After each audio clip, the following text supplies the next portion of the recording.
नमस्कार दर्शक बंधु, स्वागत करुच्ची आपण को पुणी थे। दर्शक बंधु, भगवान शिव को अति प्रिय फूल एवं गछ धुतुरा फूल। धुतुरा विषय तो आपण समस्त जानी प्राय। आपण को कही रखिबु कि यही गछ फल अनेक धार्मिक एवं तांत्रिक महत्व रही, जहाँ नहीं आपण किसी खास उपाय मध्य करि परिबे। विशेषकर यही गछ आपण को शत्रु ठारू मुक्ति दे पार। किंतु दर्शक बंधु, यही उपाय आपण केवल सोमवार एवं शनिवार करें, कारण यही दिन में कले आपणकर यही उपाय अधिक प्रभावी रहिबो। तेबे एक खास उपाय पाई, अर्थात कौन से शत्रुर नाम जानी नथिले गोटे कंचा एवं छोट धतुरा फल, ता सहित एक छुरी, लुहा कंटा, धला कागज एवं एक नाली काली पेन नियंतु। नाली कलर रे चलुथिबा ब्लैक पेन रे धला कागज उपर शत्रुर नाम लिखि दियंतु।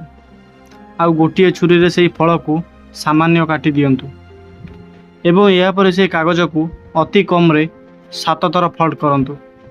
सेही कागज को कटा फल मध्य रे लवंग सहित पुराई लुहा कंटा को पोती दियंतु, जेपरी ताहा अन्य फट को फुटी ताकू नहीं कौन निशंक स्थान रे माटी रे गात खोली पोती दियंतु।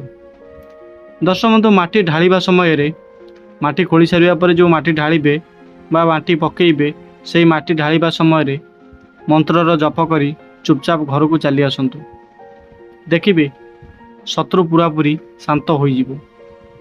जदि कौन शत्रु आपण आखपाखरे अछि, तेबे 2टी धुतुरा फल एवं एक लुहा कंटा नियंतु। आ सही कंटा द्वारा सही फल हालुका छेद कर दियंतु। एमिति करिबा द्वारा धला कागज रे शत्रुर नाम लिखि सही फल को काटी ता भितरे पुराई एक लवंग मध्य पुराई रखंतु। वर्तमान लुहा कंटा को एवं सही फल को साथरे नहीं शत्रुर घर को जीवा समय रे एक मंत्र जप करंतु, ओम नमः रुद्राकाय, एवं शत्रुर नाम सेथिरे जोड़ी रखंतु।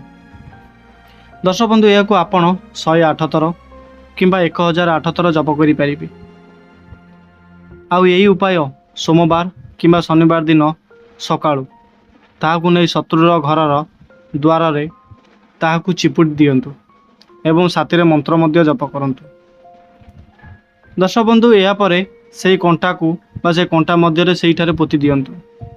बिना पछकु बुली घर को चली आसंतु एवं घर को आसी हाथ गोड़ धोई दियंतु। यह द्वारा मात्र कई घंटा मध्य रे शत्रु शांत हो जिवो। दर्शक बंधु, यही उपाय द्वारा प्रचंड वशीकरण होता है। तो दर्शक बंधु, आपन को वीडियोटी किपर लागिला निश्चय कमेंट करी जणाइबे। आ आपनकर जदि कोनोसी शत्रु अछंती आखपाखरे, ताले उपाय करी अवश्य देखंतु। धन्यवाद।